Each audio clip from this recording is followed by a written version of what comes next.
కునుకు లేకుండా చేస్తున్నారు. ఇప్పటికే టారిఫ్ బాంబు పేల్చిన ట్రంప్ తాజాగా H1B వీసాల కోసం ఇకపై ఏడాదికి $1,00,000 చెల్లించాలంటూ ఆదేశాలు జారీ చేశారు. అమెరికన్లకు శిక్షణ ఇవ్వండి, మన ఉద్యోగాలను లాక్కోవడానికి ఇతర దేశాల ప్రజలను తీసుకురావడం ఆపేయాలని అమెరికా వాణిజ్య కార్యదర్శి ప్రకటన చేశారు. ఇక H1B వీసా కలిగిన వారిలో భారతీయులే అధికంగా ఉన్నారు. గత ఏడాది H1B వీసాల లబ్ధిదారులు 71% భారతీయులే. ట్రంప్ నిర్ణయంతో దిగ్గజ కంపెనీలు భారతీయులకు ఉద్యోగ అవకాశాలు తగ్గించే అవకాశాలు కూడా ఉన్నట్టు తెలుస్తుంది. అసలు ట్రంప్ నిర్ణయం వల్ల నిజంగా నష్టపోయేది ఎవరు? భారతీయుల్లో ఆందోళన అవసరమా? తదితర అంశాలకు సంబంధించి ఇవాల్టి డిబేట్లో మనం చర్చించబోతున్నాం. నాతో పాటు డిబేట్లో పాల్పంచుకుంటున్నారు ప్రముఖ విశ్లేషకులు పాపారావు గారు, అలాగే బీఆర్ఎస్ పార్టీ నుంచి లక్ష్మీ నరసింహారెడ్డి గారు జాయిన్ అవుతున్నారు. మరి కాసేపట్లోనే కాంగ్రెస్ పార్టీ నుంచి నోమన్ గారు కూడా మనతో పాటు జాయిన్ అవుతారు. ఇద్దరికి కూడా నమస్కారం. ముందుగా పాపారావు గారు, నా ఆడియో క్లియర్గా ఉందా మీకు? పాపారావు గారు మీరు మ్యూట్లో ఉన్నారు, ఒక్కసారి అన్మ్యూట్ చేయండి. పాపారావు గారు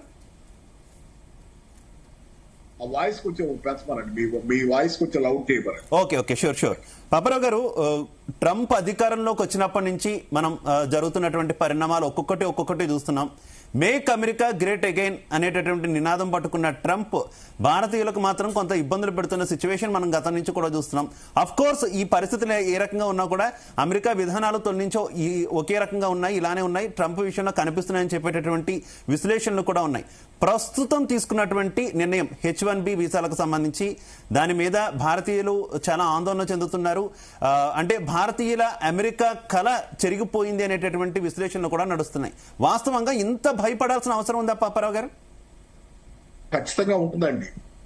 ఎందుకంటే H1B వీసాలు అనే వాటిల్లో మొత్తం సంవత్సరానికి 85,000 H1B వీసాలు ఇవ్వటం ఆనవాయితీగా ఉంది. దానిలో 70% వీసాలు భారతీయులకే వస్తాయి. ఒక 11-12% మాత్రం చైనా వాళ్ళకి వెళ్తాయి. అంటే మెజారిటీ 70%కి 11-12% అసలు నక్కకి నాగలోకానికి తేడా ఉంది. కాబట్టి H1B వీసా అనేది మేజర్ గా భారతీయుల కోసమే ఉన్నటువంటి వీసా విధానం. కాబట్టి దీనికి ప్రధానమైన కారణం ఒకటి సింపుల్, స్టెమ్ ఎడ్యుకేషన్ భారతదేశంలో ఎక్కువ. అంటే సైన్స్, టెక్నాలజీ, ఇంజనీరింగ్, మ్యాథమెటిక్స్, ఇది బాగా క్యాపబిలిటీస్ ఉన్నాయి భారతీయులకి.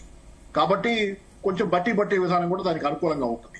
కాబట్టి ఏంటంటే వీళ్ళు సాఫ్ట్వేర్ ప్రోగ్రామింగ్ లో కానీ ఐటీ రంగంలో కానీ బాగా రాణించగలరు. కాబట్టి H1B వీసాలు వీళ్ళకే ఎక్కువ వస్తాయి.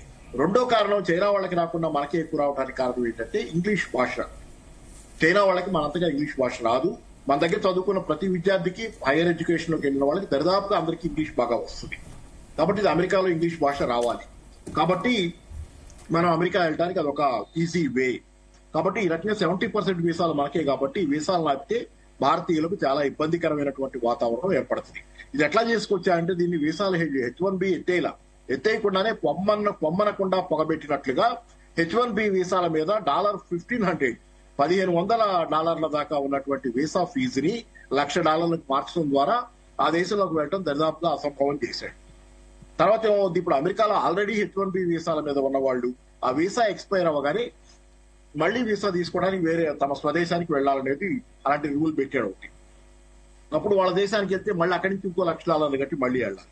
సో ఇదేంటంటే తడిసి మోపుడు అవుతున్నటువంటి వ్యవహారం. కాబట్టి ఏంటంటే భారతీయులకి అది ఖచ్చితంగా భారంగా పోతుంది.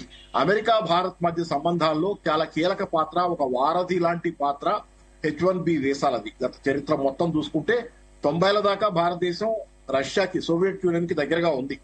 అలీన దేశమే గాని సోవియట్ యూనియన్ కి దగ్గరగా ఉన్న దేశం భారతదేశం. ఆ తర్వాతి కాలంలో జరిగిన పరిణామాల్లో సంస్కరణలు వచ్చినాయి. ఈ దేశంలో ప్రైవేటీకరణ విధానాలు వచ్చినాయి. అలాగే అమెరికాతో దగ్గర సంబంధాలు వచ్చినాయి. అమెరికా నుంచి పెట్టుబడులు పెరిగినాయి. ఈ క్రమంలోనే మీకు 95 తర్వాత H1B వీసాల విధానం ఇంకా ముందు నుంచే కొంచెం ఈ సాఫ్ట్వేర్ రావటం, ఆన్లైన్ ఇంటర్నెట్ రావటం, ఇవన్నీ H1B వీసాల విధానం అప్పుడు మొదలైంది. అది ఒక రకంగా చెప్పాలంటే భారత అమెరికాల మధ్య వారధి లాంటిది H1B వీసా. చాలా రకాల వీసాలు ఉన్నాయి. L1 ఉంది, F1 ఉంది, అలాగే బిజినెస్ పీపుల్ కి ఇచ్చే వీసాలు ఉన్నాయి. ఎన్ని ఉన్నా కానీ వాటిల్లో ప్రధానమైంది గుండెకాయ లాంటిది H1B వీసా. భారతీయ అమెరికా మధ్య సంబంధాలు. ఒక 3 లక్షల మంది సుమారుగా భారతీయులు ఈ రోజు అమెరికాలో వర్క్ చేసుకుంటారు. 3 లక్షల H1B వీసా మీద.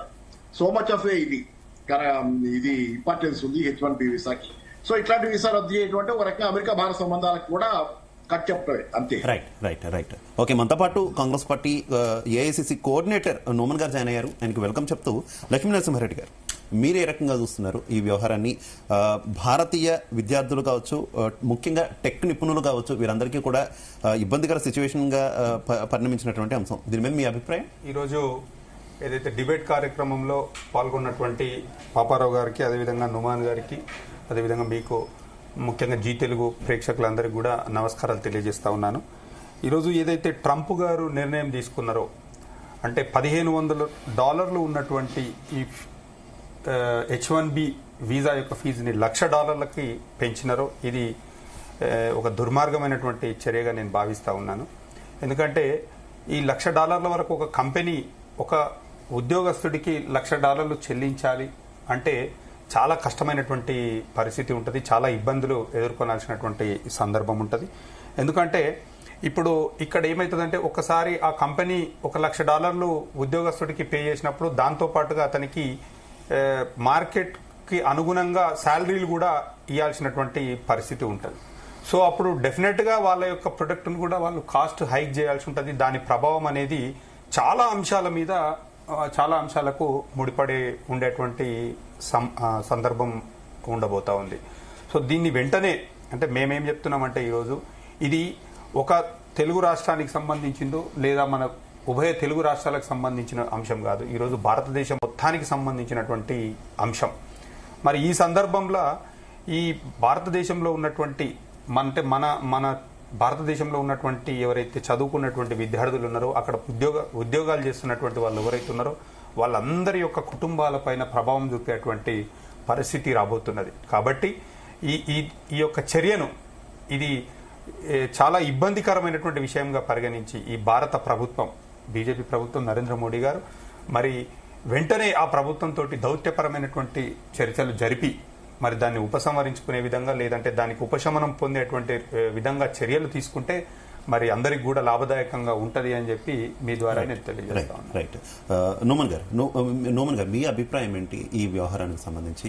అంటే కొత్తగా ఒక చర్చ ప్రారంభమైంది. మనకి లక్ష్మీ నరసింహారెడ్డి గారు చెప్పారు, భారత ప్రభుత్వం అమెరికాతో సంప్రదింపులు జరపాలి, తద్వారా కొంత దీనికి పరిష్కారం వెతకాలని చెప్పారు. కానీ కొత్తగా వినిపిస్తుంది ఏంటంటే, ఇప్పటికైనా సరే మనం అవుట్ సోర్స్ చేసుకోవడం మానేయాలి. అమెరికా కావచ్చు, అదర్ వెస్టర్న్ కంట్రీస్ ఏదైనా సరే సొంతంగా నిలబడడం కావాలి. ఈవెన్ పిఎం మోడీ కూడా రెస్పాండ్ అయ్యారు. ఆత్మ నిర్భర్ భారత్ వైపు వెళ్లాలంటే కూడా ఆయన కూడా ఒక పిలుపునిచ్చిన సిచ్యువేషన్. అది పాసిబుల్ ఉందా లేదా అన్నది మనం తర్వాత చూసుకుంటే, అసలు ఏ వేలో వెళ్తే కరెక్ట్? స్టిల్ ఇంకా మనం అమెరికా ఆర్ వెస్టర్న్ కంట్రీస్కి అవుట్ సోర్సింగ్ అవుదామా, లేదంటే మనల్ని మనం నిర్మించుకోవడం కరెక్ట్ అంటారు? ఏం చెప్తారు? So very good evening to you as panel members as well as అందరు వీక్షకులకి. So essentially H1B వీసా అనేది, నేను కూడా H1B వీసా పొంది అమెరికాలో వర్క్ చేసి వచ్చాను. అంతకంటే ముందు F1 వీసా మీద నేను అక్కడికి వెళ్ళాను. దాదాపు 7-8 సంవత్సరాలు అమెరికాలో ఉన్నాను. దాని తర్వాత కెనడాకి వెళ్ళి మళ్ళీ అమెరికా కెనడా మధ్యలో తిరుగుతూ ఉండేవాడిని అనమాట. సో దీన్ని నేను ప్రత్యక్షంగా చూశాను, దీంట్లో ఉన్నటువంటి ఇష్యూస్ గురించి. ఫస్ట్ ఆఫ్ ఆల్, మీరు ఏదైతే మాట్లాడారో ఆత్మనిర్భర్ భారత్ అని చెప్పేసి, మనం ఇన్ హౌస్ టెక్నాలజీ డెవలప్ చేసుకోవాలా, ఇండియాలో టెక్నాలజీ డెవలప్ చేసుకోవాలా అని చెప్పేసి ఈరోజు ప్రభుత్వం మాట్లాడుతుందని చెప్తున్నారు. ఫస్ట్ ఆఫ్ ఆల్, దీనికంటే ముందు నేను కొన్ని విషయాలు చెప్పదలుచుకుంటున్నాను. ఏదైతే H1B వీసా ఉందో, H1B వీసా మీద దాదాపు 4 లక్షల నుంచి 5 లక్షల అప్రూవల్స్ ప్రతి ఇయర్ పొందుతారు వారు. H1B వీసా అంటే బేసికల్ గా స్కిల్డ్ లేబర్ అయినటువంటి వారిని వేరే కంట్రీస్ నుంచి పిలుచుకునే ఒక వెసులుబాటు ఆ వీసా మీద పిలుచుకుంటారు. దాంట్లో H1B వీసాలో మోస్ట్లీ 70 to 75% మన ఇండియా, భారతదేశం నుంచి పోతారు. అంటే ప్రతి ఇయర్ 3 లక్షల పీపుల్ ఇక్కడ నుంచి కొత్త H1B వాళ్ళు పోతారు. ఆల్రెడీ అక్కడ ఇండియన్స్ అనే వాళ్ళు H1B మీద కానీ I-140 అప్రూవల్ పొందిన వారు కానీ, గ్రీన్ కార్డ్ రాకుండా H1B గ్రీన్ కార్డ్ మధ్యలో ఉన్నటువంటి వారు మిలియన్స్ ఆఫ్ పీపుల్స్ ఉన్నారు అక్కడ. వారికి గ్రీన్ కార్డ్ అనేది రాదు. 20 నుంచి 30 సంవత్సరాలు పడుతుంది ఈరోజు క్యూ అక్కడ ఉన్నటువంటి పాలసీస్ వల్ల. సో వాళ్ళ లైఫ్ అనేది చాలా సందిగ్ధంలో గడుపుతున్నారు వాళ్ళు అక్కడ. వారికి ఇటువంటి టైంలో, ఇటువంటి తరుణంలో బీజేపీ గవర్నమెంట్, ఈ రోజు ఉన్నటువంటి మోదీ గవర్నమెంట్ ఫారెన్ పాలసీస్ సరిగ్గా లేకపోవడం వల్ల వీరు ఇక్కడ ఫెయిల్ అయినారని చేస్తున్నారని చెప్పేసి నేను చెప్పదలుచుకుంటున్నాను. ఇక్కడ డిప్లొమసీ అనేది సరిగా వాడలేదని చెప్పేసి నేను చెప్పదలుచుకుంటున్నాను. వారు ఏ రోజైతే $1,00,000 మీరు సెప్టెంబర్ నుంచి మేము ఇంప్లిమెంట్ చేయబోతున్నాం అని చెప్పేసి ఒక లా తీసుకొచ్చినారో, ఆ ఎగ్జిక్యూటివ్ ఆర్డర్ తీసుకొచ్చినారో, ఆ ఎగ్జిక్యూటివ్ ఆర్డర్ అనుగుణంగా ప్రతి ఒక్క కంపెనీ H1B వీసా ఎవరైతే ప్రతి ఇయర్ ఏప్రిల్లో వీసా అనేది లాటరీ తీస్తుంటారు, దాని తర్వాత సెప్టెంబర్ తర్వాత అక్టోబర్ 1 నుంచి కొత్త వీసా వాళ్ళకి అప్లికబుల్ ఉంటుంది. అంటే సెప్టెంబర్ 30 లోపు ఎవరైనా సరే కొత్త వీసా వచ్చిన వాళ్ళు స్టాంపింగ్ తీసుకొని అప్రూవల్ తీసుకొని ఆ ప్రాసెస్ RFP ఏమైనా ఉంటే అవి క్లియర్ చేసుకుని they have to go in to the US American లోపల ఎంట్రీ అవుతారు. ఇప్పుడు విషయం ఏంటంటే ఇక్కడ సెప్టెంబర్ డెడ్ లైన్ ఇచ్చిన తర్వాత వీరేమంటున్నారండి, ఆ డేట్ తర్వాత కొత్తగా ఎవరైనా లోపలికి మా కంట్రీ లోపలికి రావాలి అని అంటే ఈ వీసా కేటగిరీకి చెందిన వారు $1,00,000 ఇవ్వాలి అని చెప్పేసి. వారి వేతనం ఎంత ఉంటుందండి? వారి వేతనము $60,000 నుంచి $1,00,000 మధ్యలో. ఒకవేళ ఫ్రెషర్ అయ్యి ఉంటే 4 నుంచి 5 సంవత్సరాల ఎక్స్పీరియన్స్ ఉంటే వారికి $60,000 ఉంటుందండి. వారు ఎంత అడుగుతున్నారండి? $1,00,000 కట్టమని చెప్పేసి అంటున్నారండి. అంటే ఇది నిజంగా కంపెనీస్ ఎవరైతే H1B వీసా స్పాన్సర్ చేస్తున్నారో వాళ్ళు ఈ యొక్క డబ్బు కడతారా అండి? ఇది పాసిబులేనా? ఇది అంతకుముందు ఎంత ఉండేదండి ఫీజు? $1,500 నుంచి $2,000 మధ్యలో అయ్యేది. టోటల్ H1B ఖర్చే $5,000 అయ్యేది. ఈ రోజు $1,00,000 ఓన్లీ పెనాల్టీ కింద అడుగుతున్నాడు, వారి ఫీజు కింద అడుగుతున్నాడు. ఎట్లా కడతారండి? అంటే ఇక్కడ చెప్పాల్సింది ఒకటి, మోదీ గవర్నమెంట్ ఏదైతే ఉందో రిప్రజెంటేషన్ సరిగ్గా ఇవ్వలేదు. 70% ఆఫ్ ఇండియన్స్ దీంట్లో ఎఫెక్ట్ అవుతున్నారు. అంటే 3 లక్షల మంది ఎఫెక్ట్ అవుతున్నారు అని అంటే వీరు నిద్ర ఇప్పుడు లేస్తారా అండి? వారు ఫారెన్ వాషింగ్టన్ నుంచి వారు ఇది ఇస్తారు, ప్రెస్ రిలీజ్ చేస్తారు, అప్పుడు మనకు తెలుస్తుంది. అంటే ఇండియన్ గవర్నమెంట్ ఏం చేస్తుందండి? అక్కడ ఉన్నటువంటి అంబాసిడర్ ఏం చేస్తున్నారండి? మినిస్టర్ ఆఫ్ ఎక్స్టర్నల్ అఫైర్స్ ఏం చేస్తున్నారండి? వీరి బాధ్యత కాదా అండి? అక్కడ ఉన్నటువంటి డిప్లొమాట్స్ తో, అక్కడ ఉన్నటువంటి US సెక్రటరీ జనరల్ తో మాట్లాడాల్సిన పరిస్థితి వీరి కాదా అండి? నేను ఒకటే మాట్లాడుతున్నాను, వీరు రియాక్టివ్ అప్రోచ్ తీసుకొని ప్రొయాక్టివ్ అప్రోచ్ తీసుకోకుండా రియాక్టివ్ అప్రోచ్ తీసుకొని ఏదైతే తీసుకుంటున్నారో భారత డిప్లొమసీ, భారత్ ఫారెన్ పాలసీ సరిగ్గా లేకపోవడం వల్ల ఈ రోజు ఇండియన్స్ చాలా సఫర్ కాబోతున్నారు. ఒకటి మాత్రం చెప్పదలుచుకుంటున్నాను, ఏదైతే మనం అంటున్నామో ఈ రోజు ఇన్హౌస్ డెవలప్మెంట్ చేయాలండి. ఇన్హౌస్ ఎప్పటి నుంచి డెవలప్ చేస్తున్నారండి? ఇన్ఫోసిస్ లో ఈ రోజు TCS లో గానీ, విప్రోలో గానీ, అడోబిలో గానీ ఏ కంపెనీ సర్వీస్ బేస్డ్ కంపెనీ మీరు తీసుకున్నా సరే ఇక్కడ భారతదేశంలో ఎంప్లాయ్మెంట్ ఉంది. కానీ వీరిని అక్కడ పంపించడానికి ఎందుకు అని అంటే 2 రీజన్స్ వల్ల పంపిస్తారండి. ఒకటి, అక్కడ డే టైమ్ లో సపోర్ట్ కావాలా, ఇక్కడ గ్రేవ్యార్డ్ షిప్ లో సపోర్ట్ చేయలేరు కాబట్టి అక్కడికి పంపించాల్సి వస్తుంది. అక్కడ కంపెనీస్ ఒక స్టెబిలిటీని స్థాపించడానికి పంపించాల్సి వస్తుంది. ఇప్పుడు ఎక్కడి నుంచి పంపిస్తారండి? నాకు అర్థం కాదు. ఇది వీళ్ళు ఫెయిల్ పాలసీ కాదు. టారిఫ్స్ మన మీద 51% ఆఫ్ టారిఫ్ వేస్తారండి ఆ మహానుభావుడు. దాని మీద రెస్పాండ్ కాడు. మోదీ అన్ని చర్చిద్దాం. పాపారావు గారు ఇందాక నేను ప్రస్తావించినట్టుగా ఇది అంతా కూడా మేక్ అమెరికా గ్రేట్ అగైన్ అనేటటువంటి ఒక పాలసీకి అనుగుణంగా జరుగుతుందా, లేదంటే make American whites great again అనేటటువంటి పాలసీకి అనుకూలంగా జరుగుతుందా? ఏమనుకోవాలి? అంటే వైట్సా ఇదని కాదు, అంటే make American rich super rich అనేది. అమెరికా ధనవంతులు సూపర్ రిచ్ చేయాలని, ధనవంతులు మరింత ధనవంతులు. ఇప్పుడు కానీ అమెరికన్ కంపెనీస్ లాస్ అవుతాయి కదా పాపారావు గారు. రిచ్ ఎలా అవుతారు? ఈ H1B వల్ల లాస్ అవుతారు. దీని కాదు, దీని గురించి జనరల్ ప్రశ్న సంబంధం లేదు కదా. వినండి, మాగాకిను H1 కూడా సంబంధం లేదు. అయితే మీరు అడిగిన ప్రశ్నకి జవాబు చెప్తున్నా. అమెరికన్ దీన్ని ఎట్లా చేస్తారు? ఆయన ట్రంప్ ఉద్దేశం, ట్రంప్ ఇప్పుడు మొన్న రాత్రి నేను స్పీచ్ వింటున్నా, ఏది బెన్నీ శాండర్స్ ది లైవ్ విన్నాను, చికాగోలో మాట్లాడుతుంది. ఆయన స్పష్టంగా చెబుతున్నాడు, పలానా మీటింగ్ ఇట్లా ట్రంప్ వెనకాల కూర్చున్న వాళ్ళందరినీ చూడండి, వాళ్ళంతా సూపర్ రిచ్ ధనవంతులు, టెక్నికల్ బిగ్విగ్స్ అంటే అమెజాన్ వాళ్ళు, వీళ్ళంతా పెద్ద పెద్ద వాళ్ళు ధనవంతులంతా కార్పొరేట్ ధనవంతులు, బిలియనీర్స్, ట్రిలియనీర్స్ అంతా వెనక కూర్చొని ఉన్నారనేది బెన్నీ శాండర్స్. అది ఆయన కథ. అది ట్రంప్ ఏంటంటే అమెరికా సామాన్య జనాన్ని కూడా నష్టం చేసి ధనవంతులు పెడుతున్నాడు. సరే, ఆ క్రమంలో ప్రజల్ని పుత్తగించడంలో భాగంగా భారతదేశం లాంటి దేశాల మీద ఇట్లాంటి బాంబులు పేల్చి ఈ రకమైనటువంటి చేస్తున్నాడు. H1B వీసా అనేది జనరల్ ఏంటంటే సరే ఇది కాసేపు ఇందాక మిత్రుల దగ్గర నేనే అబ్జెక్ట్ చేయడానికి కాదు, ఇట్స్ నాట్ అబౌట్ ఆర్గ్యుమెంట్ కాదు. జనరల్ ఏంటంటే క్రిటికల్, అంటే ఇది let us not go into much politics అవసరం లేదు. వెళ్ళే సందర్భంలో వెళ్దాం పోట్లాడుకుందాం. కానీ ఎందుకంటే ఇప్పుడు మన ఇండియన్ గవర్నమెంట్ రియాక్షన్ నాకు కూడా అబ్జెక్షన్ ఉంది. మోడీ గారు అసలు రియాక్ట్ అవ్వట్లా, మాట్లాడటం లేదు అనేది అబ్జెక్షన్ ఉంది. అది అసలు కొంత మాట్లాడాలి, ఈ విషయంలో ఉండాలని. కానీ నేను చెబుతుంది ఒకటి, కాంగ్రెస్ ఉన్నా బీజేపీ ఉన్నా ఎవరున్నా ఇప్పుడు జరిగేది ఇదే. దీన్ని ఆపలేరు ఎవరు. ఎందుకంటే మొండివాడు రాజు కంటే బలవంతుడని ఇప్పుడు మొండివాడే రాజు కూడా అయ్యాడు. అట్లాంటి ట్రంప్ ఉండగా ఇప్పుడు అది కాంగ్రెస్ అయినా బీజేపీ అయినా బీజేపీ ఎవరున్నా సేమ్ ఇలాగే జరుగుతుంది, ఇంతకంటే భిన్నంగా ఏం జరగదు. కాకపోతే మోడీ గారు కొంచెం మాట్లాడి రియాక్ట్ అవుతుంటే కొంత మన ప్రతిఘటన మన ఆత్మగౌరవం బాగుంటాయి, అది తప్పితే ఏం లేదు. మరి ఇటువంటి ఒక్క నిమిషం నోమన్ గారు, పాపారావు గారు, ఇండియా కూడా రెస్పాండ్ అయింది. అమెరికా H1B వీసాలకు సంబంధించి కొత్త నిబంధనలను పరిశీలిస్తున్నట్టు భారత విదేశాంగ శాఖ అయితే ఒక ప్రకటనలో తెలిపింది. అలాగే వాటి పరిణామాలను కూడా అధ్యయనం చేస్తున్నట్టు తెలిపింది. ఇరు దేశాల్లో ఉన్నటువంటి సంస్థలకు ఈ నిర్ణయంతో ఇబ్బందికర పరిస్థితి ఉంటుంది. అలాగే అగ్రరాజ్యం నిర్ణయంతో ఎన్నో కుటుంబాలకు ఇబ్బందులు కలుగుతాయని చెప్పి మన విదేశాంగ శాఖ రెస్పాండ్ అయిన సిచ్యువేషన్. ఏం చెప్తారు రెస్పాన్స్ కి సంబంధించి? మిత్రమా ఇది రెస్పాన్స్ అంటే ఇది కాదు నేను చెబుతుంది. చాలా అగ్రెసివ్ గా మాట్లాడుతున్నాడు, భారతదేశం పట్ల అగ్రెసివ్ గా వ్యవహరిస్తున్నాడు. యూరోపియన్ యూనియన్ దేశాలను మన మీద 100% టారిఫ్ లేవని రెచ్చగొడుతున్నాడు. ఇట్లాంటి ధోరణి మీద టిట్ ఫర్ టాట్ ఉండాలి. ఇది కాదు అంటే బలహీనంగా మా కుటుంబాల మీద దెబ్బపడుతుందని కన్నీళ్లు పెట్టుకోవడం మా అమెరికా ముందు మనకు అవసరం లేదు. అది మనం మేనేజ్ చేసుకోవాల్సిన వ్యవహారం, మనం అవసరం లేదు. రెండోది నేను చెప్పేది ఏంటంటే అమెరికా డబుల్ స్టాండర్డ్స్ కూడా మనం పాయింట్అవుట్ చేసే సందర్భం. ఉదాహరణ చెబుతాను, భారతదేశంలో డైరీ అగ్రికల్చర్ ఉన్నాయి.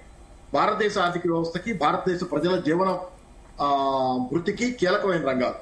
అట్లాంటి రంగాలలో టారిఫ్లు తగ్గించమంటాడు. ఆ చర్చలు ఆగింది అందుకే కదా. భారతదేశం అమెరికా మధ్య ద్వైపాక్షిక వాణిజ్య చర్చలు ఎందుకు సాగటంలా సరిగ్గా అగ్రికల్చర్ లోను డైరీ రంగంలోనూ మేము టారిఫ్ తగ్గించమని భారతదేశం గట్టిగా చెప్తుంది. అమెరికాలో అగ్రికల్చర్ కి డైరీ రంగానికి విపరీతంగా సబ్సిడీలు ఇస్తున్నారు. దానివల్ల అక్కడ ఉత్పత్తి చౌకయి. మన దేశంలో సబ్సిడీలు ఇవ్వటంలా వ్యవసాయ రంగానికి, పాల పరిశ్రమకి, పాడి రంగానికి. కాబట్టి భారతదేశంలో ఖరీదైనగానే ఉంటాయి ఉత్పత్తులు. అట్లాంటిది చౌక అమెరికా సబ్సిడైజ్డ్ ఉత్పత్తులు భారతదేశంలో వచ్చి పడితే వ్యవసాయం పాడిలో భారత రైతు చితికిపోతాడు, భారత పాడి రైతు కూడా నాశనం అయిపోతాడు. కాబట్టి అవి మనం ఓపెన్ చేయటంలా. కానీ దాని విషయంలో మనల్ని బలవంత పెడుతున్నాడు, మనల్ని విమర్శిస్తున్నాడు, అది చేస్తున్నాడు. రెండో పక్క మాత్రం తన సరుకులకేమో మన భారతదేశాన్ని ఓపెన్ చేయాలి. మన సర్వీసెస్ ఎక్స్పోర్ట్స్ లాంటివి కదా.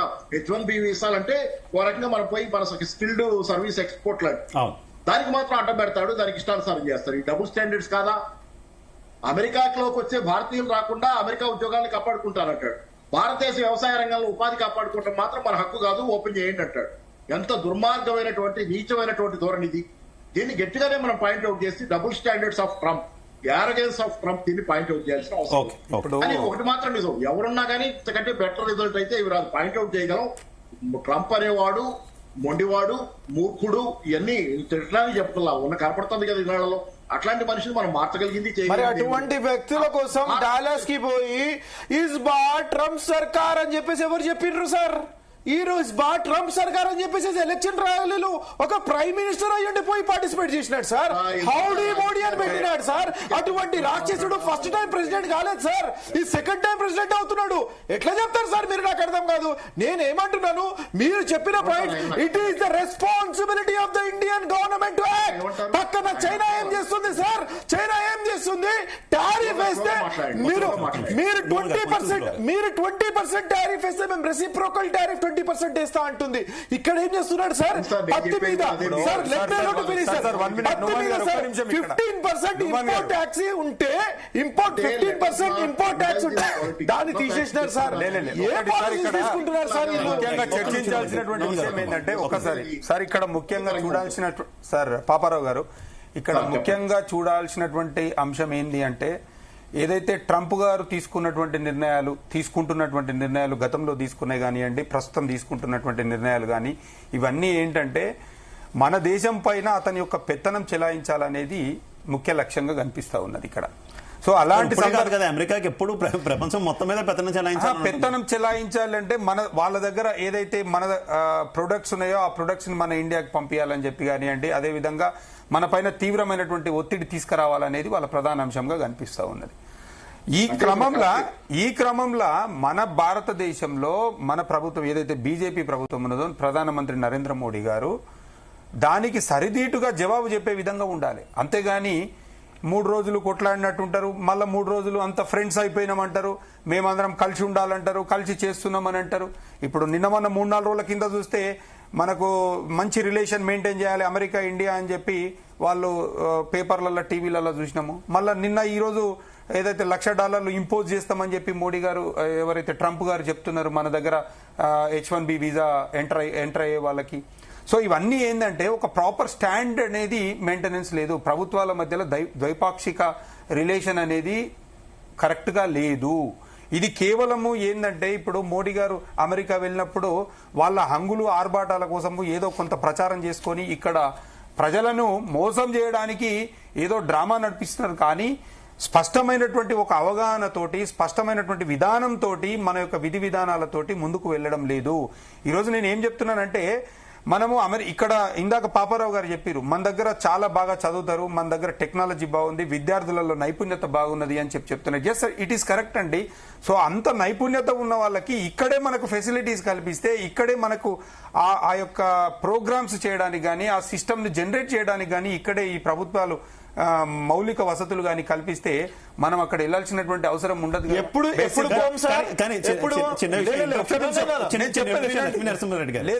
ఏంటంటే దీనికి సంబంధించి చాలా మీమ్స్ వస్తూనే ఉంటాయి ఎప్పటి నుంచో కూడా. ఏంటంటే ఇండియన్స్ మైండ్ సెట్ అటువంటిది కాదు. ఇండియన్స్ మైండ్ సెట్ సిఇఓలు అవ్వాలనుకుంటారు, కానీ చైనీస్ మైండ్ సెట్ మనం తీసుకుంటే వాళ్ళు డెఫినెట్ గా ఒక కంపెనీలో వెళ్లి వర్క్ చేసి అక్కడ ఉన్నటువంటి విషయ పరిజ్ఞానాన్ని పొంది వాళ్ళ స్వదేశంలో ఒక చిన్న కంపెనీ పెట్టుకోవడానికి ఇంట్రెస్ట్ చూపిస్తారు. కానీ ఇండియన్స్ మైండ్ సెట్ అయితే అది కాదు. డెఫినెట్ గా అబ్రాడ్ లో సెటిల్ అవ్వాలి, లేదంటే అక్కడ సిఇఓలు అవ్వాలని కోరుకుంటారు.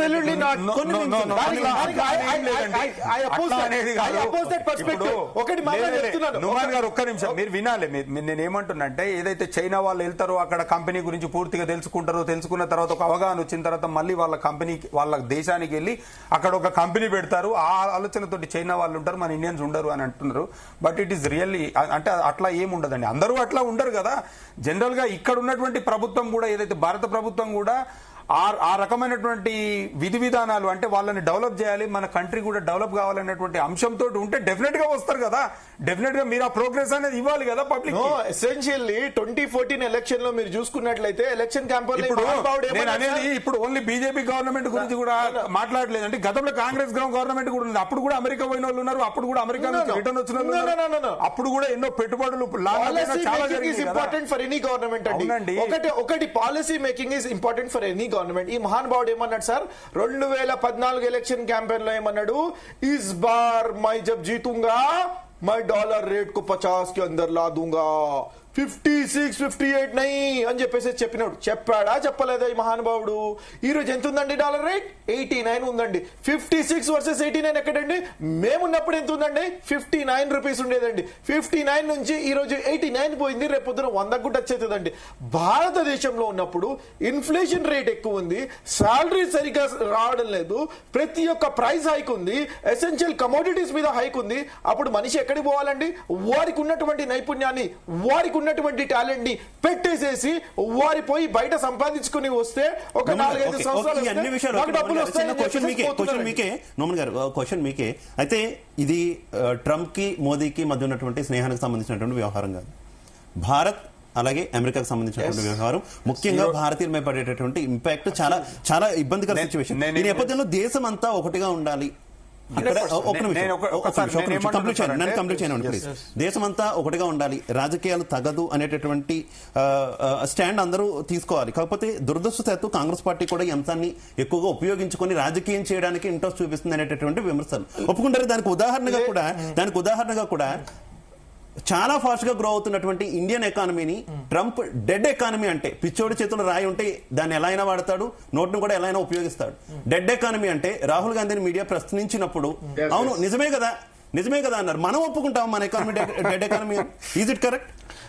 ఎసెన్షియల్లీ బయట పరువు పోతుందని చెప్పేసి మరొకటో మనము ఫ్యాక్ట్స్ మాట్లాడకుండా ఉంటే that is not right. Fact అంటే మనం ఒప్పుకున్నట్టు అవుతుంది.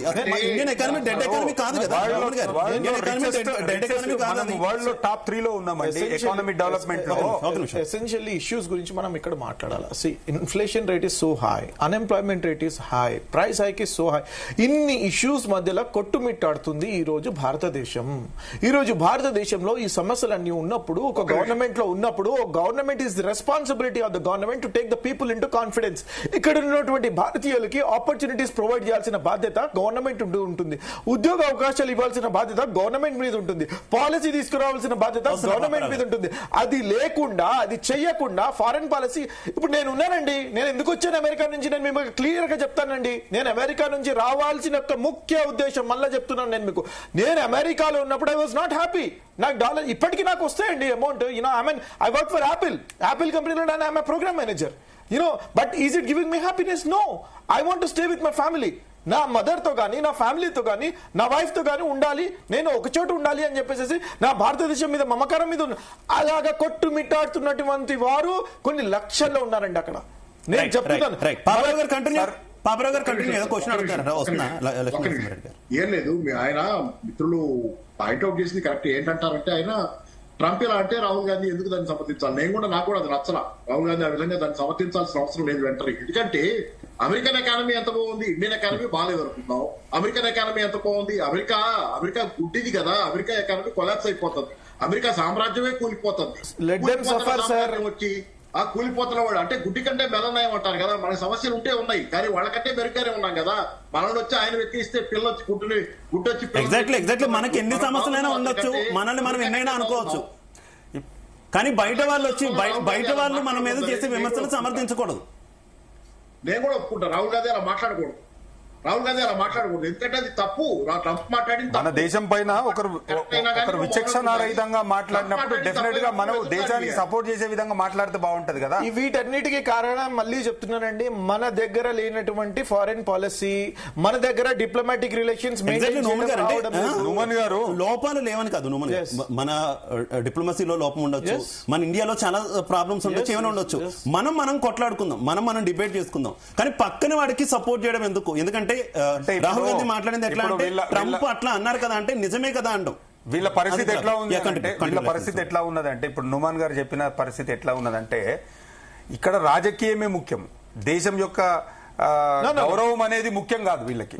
ఎందుకంటే ఈరోజు ట్రంప్ గారు ఏమన్నారంటే మన ఎకానమీ అని చెప్పడం జరిగింది. దాన్ని రాహుల్ గాంధీ గారు సమర్థించడం నిజమే అని చెప్పడము నిజంగా చాలా మన దేశాన్ని అగౌరవపరిచినటువంటి పరిస్థితి ఈరోజు కనిపించింది వీళ్ళకి. ఎందుకంటే ఇప్పుడు బీజేపీ పార్టీ ఒక కామెంట్ చేసింది, అది మంచా చెడా, దాంట్లో న్యాయం ఎంత ఉంది, అబద్ధం ఎంత ఉంది, నిజం ఎంత ఉంది, అదేది చూడకుండా వాళ్ళు మాట్లాడిన దానికి వ్యతిరేకంగా మాట్లాడమే వీళ్ళ యొక్క ముఖ్య ఉద్దేశము, ముఖ్య లక్ష్యం, అంతే, అంతకు మించి ఏం లేదు. ఈ రోజు భారతదేశంలో నేనేం చెప్తున్నానంటే పార్లమెంటులో ఎవరైతే రాజకీయ పార్టీలు ఉన్నారో, పార్లమెంటులో ఎవరైతే రాజకీయ పార్టీలు, ఈ చట్టసభలలో రాజకీయ పార్టీలు ఎవరైతే ఉన్నారో వాళ్ళందరూ కలిసి సమైక్యంగా ఈ ప్రభుత్వం పైన ఒత్తిడి తేవాల్సినటువంటి అవసరం ఉన్నది. ఈ ప్రభుత్వం పైన ఒత్తిడి తీసుకొచ్చినప్పుడు ఈ ప్రభుత్వము అమెరికా ప్రభుత్వంతో చర్చలు జరపాలి. చర్చలు జరిపి ఇప్పుడు దీనికి మనకు కావాల్సినటువంటి రెమెడీస్ గురించి ఆలోచన చేయాలి. ఇప్పుడు ఎందుకంటే మనం కూడా చాలా ఫాస్ట్ గా డెవలప్ అవుతున్నామని చెప్పడం జరుగుతుంది. మనం కూడా డెఫినెట్ గా డెవలప్ కావాలి, ప్రపంచంలో ఒక అగ్రరాజ్యంగా మనం కూడా నిలబడాలనేటువంటి ఆకాంక్షతోటి ఈ రోజు భారత పౌరులందరూ కూడా ఉన్నారు. డెఫినెట్ గా ఆ రోజు ఖచ్చితంగా రావాలి, వస్తుందని చెప్పి కూడా మేము ఆకాంక్షిస్తున్నాం. దానికి ఈ దేశంలో ఎవరైతే అన్ఎంప్లాయ్మెంట్స్ ఉన్నారో, ఈ దేశంలో కావాల్సినటువంటి ఉద్యోగాలు కానివ్వండి, ఈ దేశంలో కావాల్సినటువంటి మౌలిక వసతులను కూడా కల్పించేటువంటి బాధ్యత ఈ ప్రభుత్వాల పైన ఉన్నది. ఆ దిశగా ప్రయాణిస్తూనే మనము కూడా దౌత్యపరమైనటువంటి సంబంధాలను ఈ మన అందుబాటులో ఉన్నటువంటి దేశాలతోటి కూడా కొనసాగించాల్సినటువంటి అవసరం ఉన్నది. ఏదైతే ఈ రేటు అమెరికా అనేది భారత్ మీద వాళ్ళు ఇష్టం వచ్చినట్టు ఇష్టారాజ్యం మీద ఎగ్జిక్యూటివ్ ఆర్డర్స్ అనేది ఇస్తున్నారు. అంటే ఇప్పుడు మనకు అంత అవసరం లేదండి. మీరు ఒక్కసారి ఆలోచన చేయాలి. ఏదైతే $1,00,000 ఏదైతే ఫీజు అనేది ఇంపోజ్ చేస్తున్నారో ఒక్క భారతదేశం మీద ఇంపోజ్ చేయట్లేదు. H1B మీద ఇండియా మీద ఇంపాక్ట్ అవుతుంది కాబట్టి మనం రియాక్ట్ అవుతున్నాం. బట్ వాళ్ళ దేశం యొక్క పాలసీని వాళ్ళు చెప్పినారు, ఇంపాక్ట్ అవుతుంది, మనం ఎక్కువ ఇంపాక్ట్ అవుతున్నాము. మన భారతదేశంలో ఉన్నటువంటి స్టూడెంట్స్ కానివ్వండి, కంప్యూటర్ టెక్నికల్ టీం వారు ఆ ఒకటి శివ గారు పాలసీ తీసుకురావడానికి ముఖ్య ఉద్దేశం ఏంటి సార్? వారు ఆ పాలసీ తీసుకురావడానికి పొమ్మని చెప్పేసి పొగబెడుతున్నారు. ఓకే, దానికి మనం ఏం సమాధానం చెప్పాలా? మన దగ్గర ఇన్ హౌస్ ప్రిపరేషన్ ఎక్కడ ఉందండి? ఆ వ్యక్తి ఓవర్ నైట్ లో ఇన్ హౌస్ ప్రిపరేషన్ అనేది నాట్ పాసిబుల్. మన దేశానికి కాదు, ఏ దేశానికైనా ఓవర్ నైట్ నరసింహరావు గారు డిస్కస్ చేద్దాం. పాపారావు గారు ఎంత మాట్లాడుకున్నా రాజకీయ పార్టీల నుంచి విమర్శలు ప్రతి విమర్శలు సహజం. కానీ ఇప్పుడు భారత్ ముందున్నటువంటి ఆప్షన్స్ ఏంటి? ఇది మోదీకి సంబంధించిందో లేదంటే ఇటు రాహుల్కి సంబంధించిందో ఇంకో పార్టీకి సంబంధించినటువంటి వ్యవహారం కాదు, దేశానికి సంబంధించినటువంటి వ్యవహారం. భారత్ ముందున్నటువంటి ఆప్షన్స్ ఏంటి? ఇంకొక విషయం కూడా నేను ప్రస్తావిస్తాను పాపారావు గారు. ప్రస్తుతం ప్రపంచవ్యాప్తంగా జరుగుతున్నటువంటి పరిణామాలు చూసుకుంటే ఆస్ట్రేలియాలో వలసలకు వ్యతిరేకంగా జరిగినటువంటి నిరసన మనం చూస్తున్నాం. నిన్న మొన్నటి వరకు లండన్ లో జరుగుతున్నటువంటి నిరసనలు, వలసలు ఎక్కువైపోతున్నాయి. ఇక్కడ కంప్లీట్ గా మొత్తం స్వరూపమే చేంజ్ అయిపోతుంది. మా దేశంలో ఉండట్లేదు. ఇది ఒక్కొక్కటిగా అన్ని అగ్రరాజ్యాలకు అలాగే ఇతర చిన్న చితక దేశాలకు కూడా విస్తరిస్తున్నటువంటి పరిస్థితి.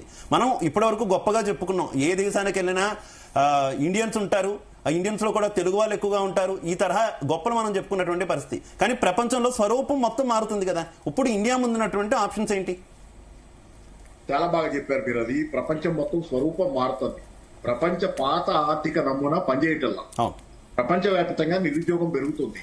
భారతదేశంలో కూడా నిరుద్యోగం పెరుగుతుంది. ఇది అమెరికాలోని సమస్య, యూకేలో సమస్య కాదు, ఆస్ట్రేలియా సమస్య కాదు. ప్రపంచంలో అన్ని దేశాలు దరిదాపుగా విపరీతమైన స్థాయిలో ఆధునిక టెక్నాలజీ వల్ల, మాంద్య స్థితి వల్ల నిరుద్యోగం పెరుగుతుంది.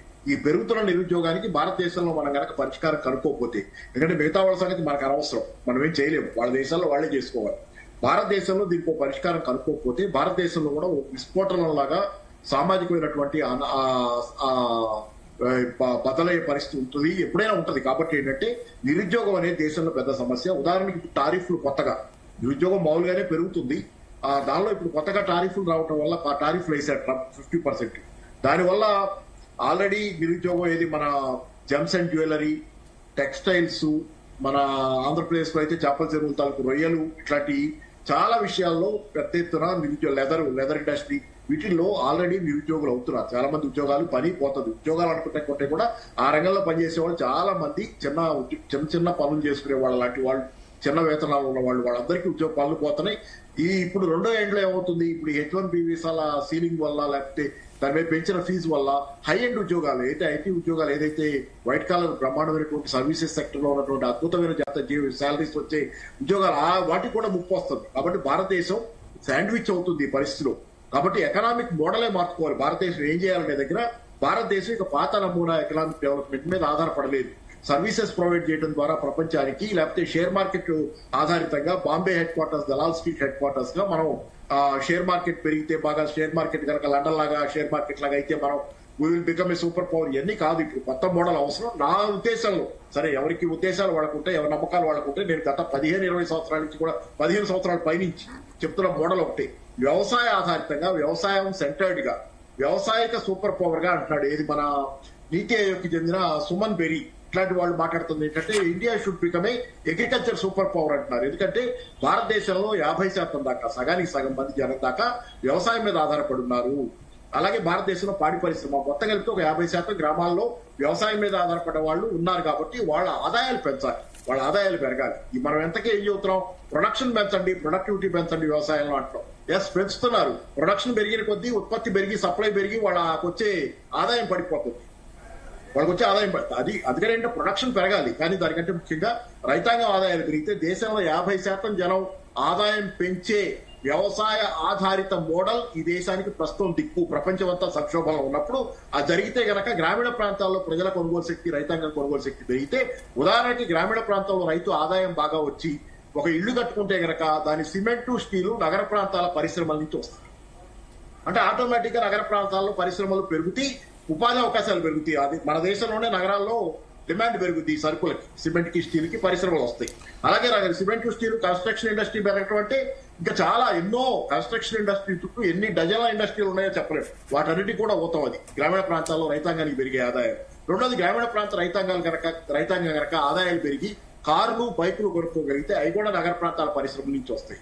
గ్రామీణ ప్రాంత రైతాంగం ఆదాయాలు కనుక పెరిగి వాళ్ళు గృహోపకరణాలు కొనుక్కుంటే టీవీలు, ఫ్రిడ్జ్లు, వాషింగ్ మెషిన్లు లాంటివి కొనుక్కునే స్తోమత వస్తే అవి కూడా నగర ప్రాంతాల పరిశ్రమ నుంచి వస్తాయి. కాబట్టి ప్రపంచం అంతా మునిగిపోతున్నా, ప్రపంచంలో ఎక్కడా డిమాండ్ లేకున్నా, మనం ఎక్కడికి ఎగుమతి చేయలేకున్నా భారతదేశ గ్రామీణ ప్రాంతాల్లో ఉన్న 50% జనాభా ఆదాయం పెరిగితే భారతదేశ నగర ప్రాంతాలు కూడా పుంజుకుంటాయి. భారతదేశ నగర ప్రాంతాల్లో మన యువతకి ఇక్కడే ఉద్యోగ అవకాశాలు వస్తాయి.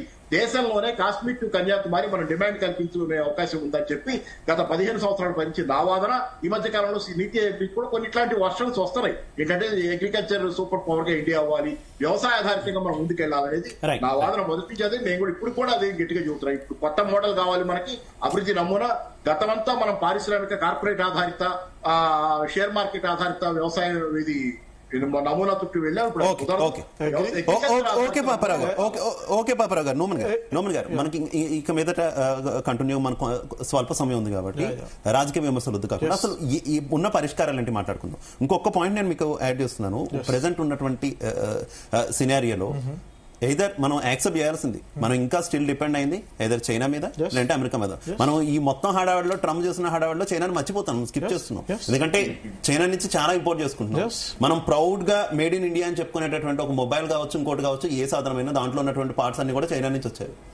ఏదైనా ఒక కాన్ఫ్లిక్ట్ వస్తే వాళ్ళు కనుక ఆపేసి ఇక్కడ ప్రొడక్షన్ ఆపేసి కంపెనీలు మూసుకోవాల్సినటువంటి పరిస్థితి, ఇటువంటి ప్రమాదాలు. సో ఇండియా అయితే చైనాకి అవుట్ సోర్సింగ్, లేదంటే ఇంకో కంట్రీ, లేదంటే అమెరికాకి అవుట్ సోర్సింగ్, ఇలాంటి పరిస్థితి కాకుండా ఇండియా మీద ఇండియా నిలబడడానికి ప్రభుత్వాలు తీసుకోవాల్సినటువంటి చర్యలు. Yes, what's a very good question. Okay, so essentially 5,000 మీరు ఇప్పుడు ఏదైతే చైనా నుంచి ఇంపోర్ట్స్ వస్తున్నాయని చెప్పేసి, చైనా నుంచి భారతదేశానికి సుమారు 5,500 ప్రోడక్ట్స్, 5,500 ప్రోడక్ట్స్ ఇంపోర్ట్ అవుతున్నాయండి. అంటే ఎనార్మస్ అమౌంట్ అండి. వారికి మనకి తేడా ఏంటంటే, వారి దగ్గర హ్యూజ్ నెంబర్ ఆఫ్ పాపులేషన్ ఉంది, మన దగ్గర కూడా huge population. Yes, no the question here is, వాళ్ళ దగ్గర టాలెంట్ ఉంటే మన దగ్గర కూడా టాలెంట్ ఉంది. కానీ ఎవరండి, governments are different here. The way the government function is different here. What should be done here? ఏమన్నారండి ఆగస్ట్ 15 ఏమన్నారు, you know on the Red Fort ఏమని చెప్పారండి, జెండా ఎగరవేసిన తర్వాత మనం ప్రొడక్టివిటీ పెంచాలి అని చెప్పేసి. ప్రొడక్టివిటీ పెంచాలంటే ఎలా చేయాలండి? స్కిల్డ్ పెంచాలి అని అంటే we have to have the factories here, we have to have youth కి కావాల్సినటువంటి స్కిల్డ్ లేబర్ డెవలప్ చేయడానికి వారికి ఆ ఎంటర్ప్రెన్యూర్ స్కిల్స్ ని డెవలప్ చేయాలా, వారికి ఉన్నటువంటి ఇన్ఫ్రాస్ట్రక్చర్ ని ప్రొవైడ్ చేయాలా, వారికి ఉన్నటువంటి సబ్సిడీస్ ఇవ్వాలా. ఇవి ఏమి ఎంఎస్ఎంఈస్ కి ప్రమోట్ చేయాలా. ఇవి చేసినప్పుడు 100% భారతదేశంలో ఈ 5,500 ప్రొడక్ట్స్ ఏదైతే మనం చైనా నుంచి ఇంపోర్ట్ చేసుకుంటున్నామో దానిని తగ్గించవచ్చు. ఇక్కడ మనం self reliant India, Atmanirbhar Bharat అని ఏదైతే అంటున్నామో, మన కాళ్ళ మీద మనం స్వతహాగా నిలబడడానికి, మన యువతకి జాబ్స్ కావడానికి, బ్లింకిట్ లో గానీ, జొమాటోలో గానీ, స్విగ్గీలో గానీ ఇవి కావండి. ఇవి దీస్ ఆర్ నాట్ జాబ్స్ అండి. I'm sorry to say, these are not jobs. Jobs అనేవి ఇక్కడ మనకు కావాలి అని అంటే వారు ప్రొడక్టివిటీ తీసుకొచ్చేసేసి వారికి ఉన్నటువంటి స్కిల్ ని అప్లై చేసి ప్రొడక్టివిటీకి కాంట్రిబ్యూట్ చేయాలండి, ఇండియన్ గ్రోత్ కి కాంట్రిబ్యూట్ చేయాలండి. ఎప్పుడు చేస్తారండి? అగ్రికల్చర్ చేస్తే అగ్రికల్చర్ నుంచి వచ్చినటువంటి ప్రొడక్టివిటీని అది that is going to be A contribution to India అండి. సారీ పీపుల్, ఈరోజు జనాలు చేస్తున్నారు పాపం, బ్లింకిట్ లో కానీ దాంట్లో కానీ వారికి ఉన్నట్టు వాటికి జాబ్ లేక వాళ్ళు చేస్తున్నారు. ఎవరికి చేయాలని ఉంటుందంటే రోడ్ల మీద తిరగాలి 15 గంటలు తిరగాలని ఎవరికి ఉండదండి. వారికి తర్వాత బ్యాక్ బోన్ పెయిన్స్ వస్తాయి, తర్వాత you know dust pollution and what not. You know ఎవరికైనా సరే మంచిగా ఉండాలి, క్వాలిటీ ఆఫ్ లైఫ్ తో ఉండాలి అని ఉంటుంది.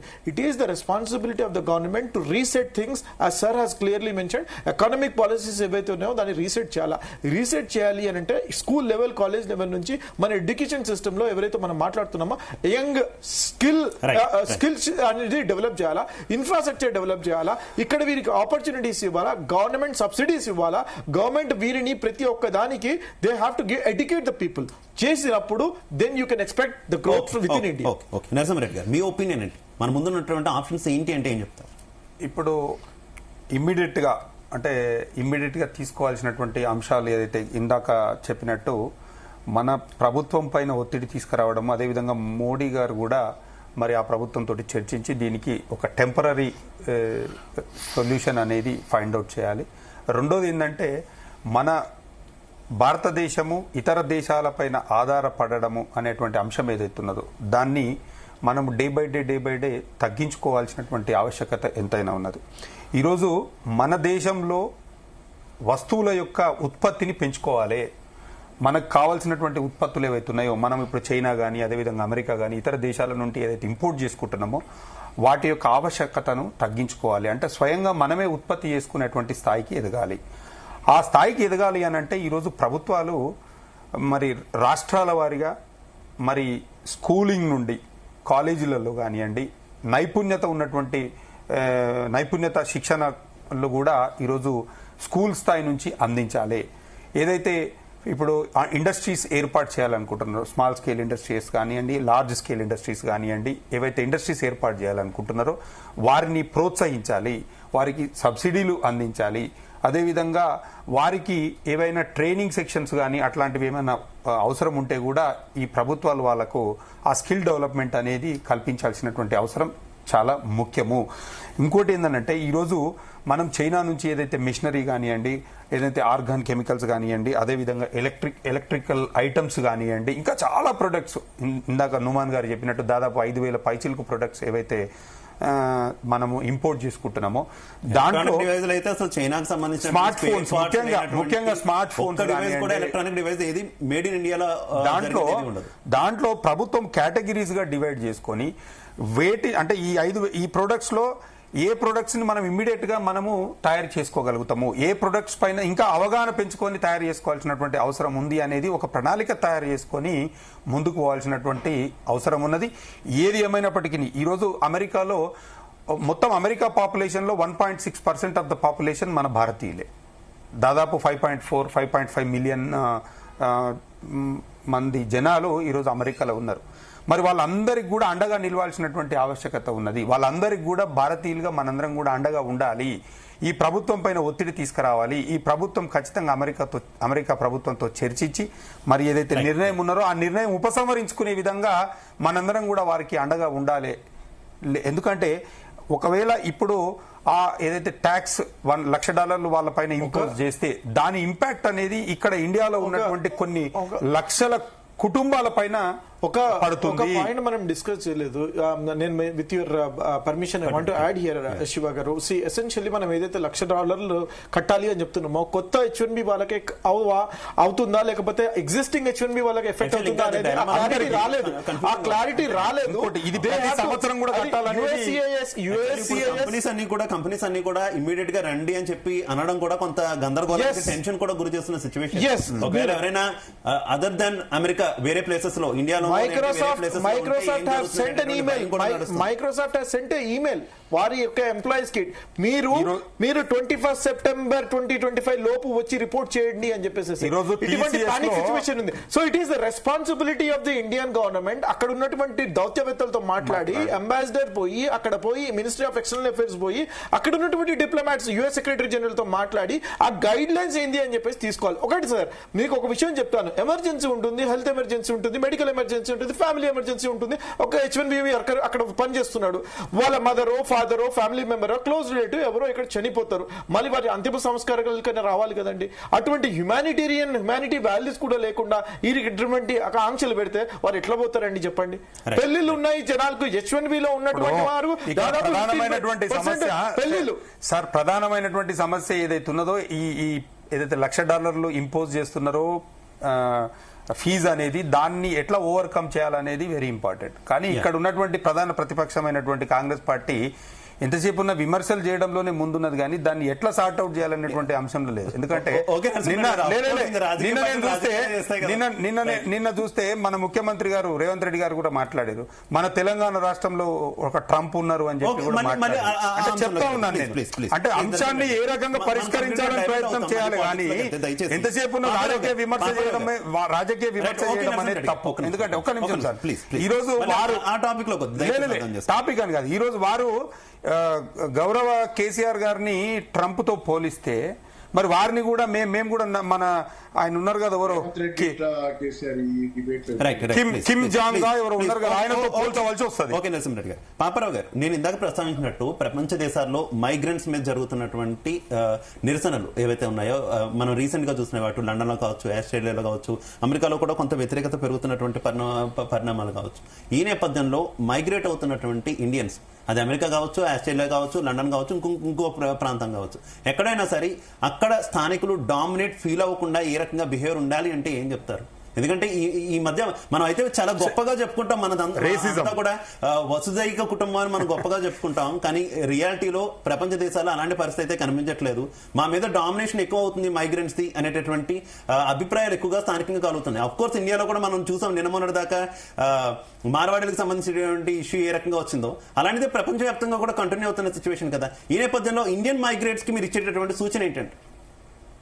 అంటే సూచన అని కాదు, కానీ నేను ఒకటే అంటాను, these are bread and butter issues.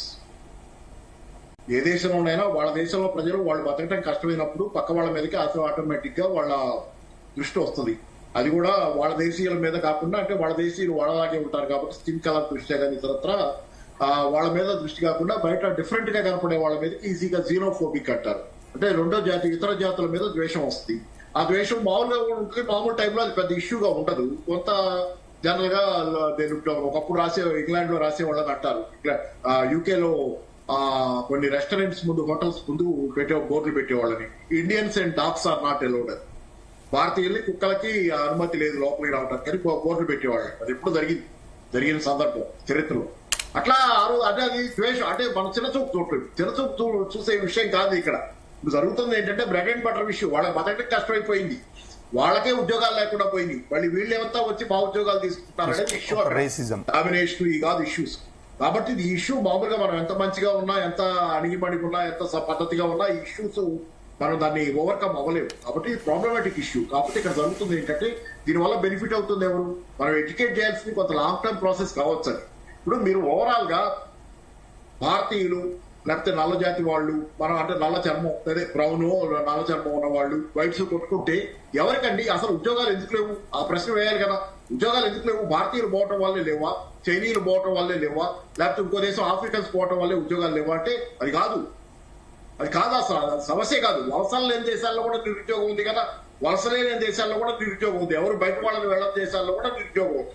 నిరుద్యోగం ఎందుకు ఉందంటే ప్రపంచవ్యాప్తంగా ఈ రోజు ఆర్టిఫిషియల్ ఇంటెలిజెన్స్ లాంటివి విపరీతంగా పెరిగిపోవటం, ఆటోమేషన్, రాబోట్లు పెరగటం. రాబోట్లు ఎంత పెరిగి రాబోట్లు ఎన్ని ఉద్యోగాలు తొలగిస్తున్నాయి?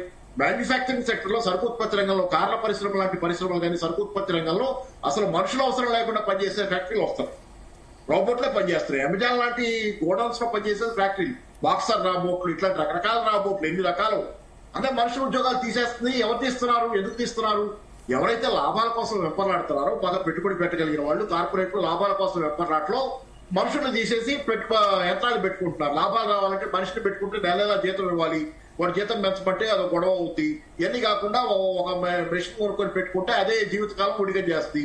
దాని మీద పెట్టిన పెట్టుబడి ఒకప్పుడు 1980లో అయితే ఒక రాబోట్ మీద, అప్పట్లో ముతక రకం రాబోట్లు, వాటి మీద పెట్టిన పెట్టుబడి 18 నెలల్లో తిరిగి వచ్చేస్తుంది. నన్ను అయితే 30 ఏళ్ళు పోషించాలి కంపెనీ యజమాని ఆ పని చేయించుకోవడానికి. దాని మీద పెట్టిన పెట్టుబడి 18 నెలల్లో తిరిగి వస్తే ఆ తర్వాత వరల్డ్ అనేది ఒక ఇన్నోవేటివ్ ఐడియాతో మూవ్ అవుతాం, ఒక టెక్నాలజీతో మూవ్ అవుతాం. ఒక నిమిషం సార్, ప్లీజ్ ఒక నిమిషం. కార్పొరేట్లు ప్రాఫిట్ కోసం మనుషుల్ని తొలగించి యంత్రాలు పెట్టుకుంటారు.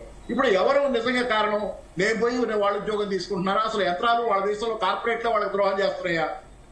ఆ దేశంలో కార్పొరేట్లే ఆ ప్రజలకు ద్రోహం చేస్తున్నాయి. ఏ దేశంలో కార్పొరేట్లు ఆ ప్రజలకు ద్రోహం చేస్తున్నాయి? ఉద్యోగాలు ఇవ్వకుండా లాభాల కోసం యంత్రాలు పెట్టుకుని మనకి ద్రోహం చేసి మనల్ని విడగొట్టి వాళ్ళు పాలిస్తున్నారు.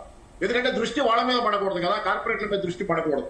వీళ్ళు కదా మనకు అన్యాయం చేస్తుంది, మమ్మల్ని అన్యాయం చేస్తున్నారు, వాడుకున్నంత కాలం వాడుకొని మమ్మల్ని పక్కన బారేస్తున్నారు, యంత్రాలు తెచ్చి పెట్టుకుంటున్నారు అనేది వాడి మీద దృష్టి వెళ్ళాలి.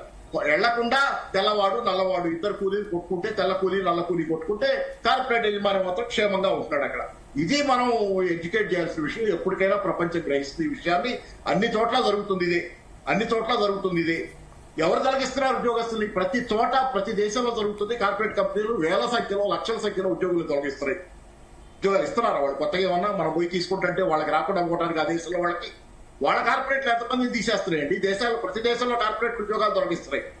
ఎందుకు తొలగిస్తున్నాయి? యంత్రాలు పెట్టుకుంటున్నాయి, ఆర్టిఫిషియల్ ఇంటెలిజెన్స్ పెట్టుకుంటాయి, సాఫ్ట్వేర్ వాడుకుంటాయి, రాబోట్లు వాడుకుంటాయి.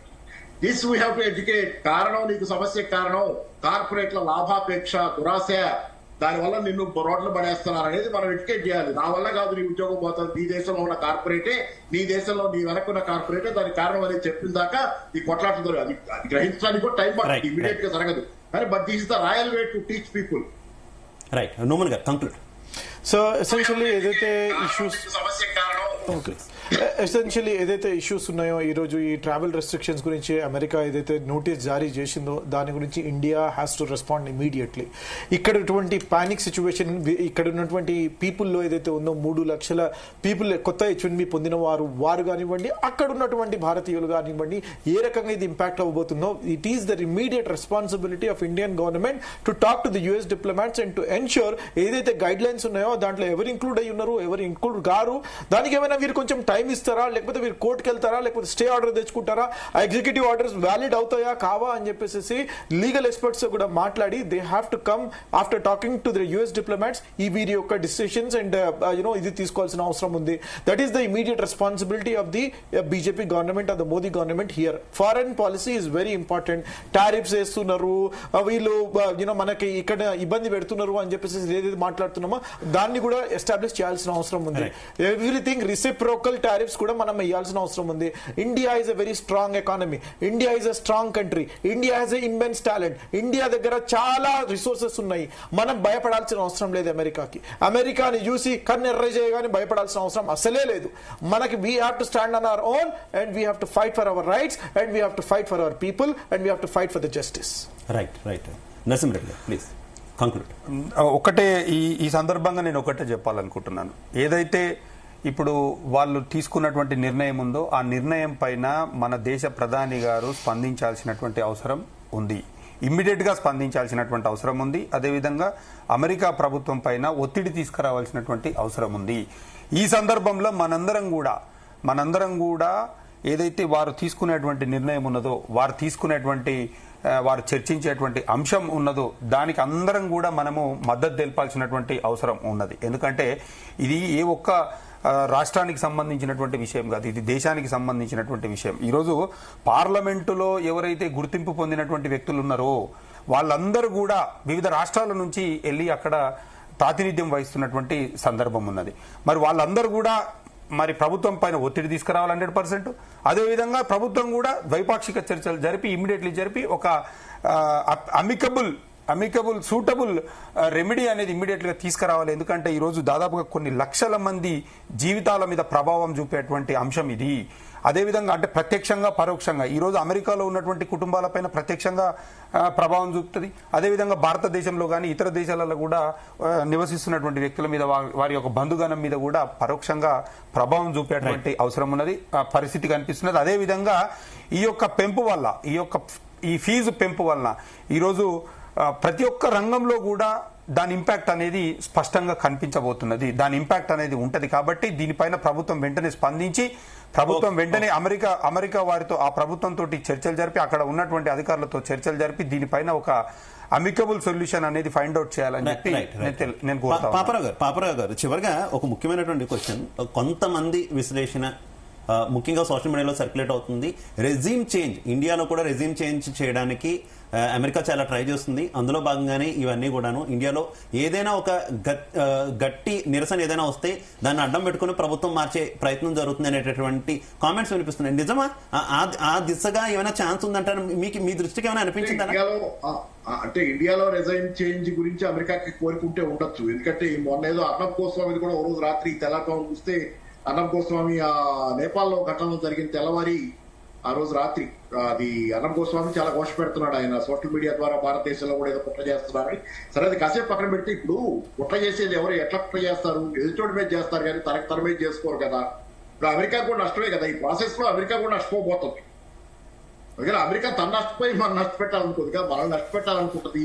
దానికి మేజర్ గా ఈ సూపర్ పవర్స్ అంటే ఈ అమెరికా లాంటి వెస్టర్న్ పవర్స్ వాడుతుంది ఏంటంటే సోషల్ మీడియాని మేజర్ గా వాళ్ళ చేతిలో ఉన్నాయి. సోషల్ మీడియా జైంట్స్ అన్ని, టెక్నాలజీ జైంట్స్ అన్ని వాళ్ళ చేతిలో ఉన్నాయి. సోషల్ మీడియాని వాటిని వాడి చాలా దేశాల్లో ఎన్నికలను ఇన్ఫ్లుయెన్స్ చేస్తున్నారు, చాలా దేశాల్లో సామాజిక వ్యవస్థల మీద తిరుగుబాట్లు లేవనెత్తుతున్నారు. బంగ్లాదేశ్ లో జరిగింది అనేది అదే ఆరోపణ ఉంది. అలాగే నేపాల్లో కూడా కొంత ఈ సోషల్ మీడియా పాత్ర ఉందనేది చాలా సందేహాలు ఉన్నాయి. శ్రీలంకలో జరిగిన దానిలో కూడా మొదట్లో కొంత సందేహాలు ఉన్నాయి. ఏదేమైనా ఏంటంటే ఇప్పుడు అమెరికా భారతదేశంలో ఈ విధంగా H1B వీసాలు మీద ఫీజు పెంచుతుంది కాదు. ఎందుకంటే ట్రంప్ ఫస్ట్ టర్మ్ నుంచి ఉంది. ట్రంప్ ఫస్ట్ టర్మ్ లో కూడా H1B వీసాల మీద దాడి చేస్తే ఆ తర్వాత బిడెన్ వచ్చిన తర్వాత మళ్ళీ H1B వీసాలు రావడం పెరిగింది, భారతీయులకు ఎక్కువ వచ్చింది. కాబట్టి ఇది ఇప్పుడు కొత్తగా దీనికోసం చేస్తారు కాదు, దానికోసం వేరే మార్గాల్లో ప్రయత్నం చేస్తున్నారు. Okay, thank you so much Paparao గారు. Thank you.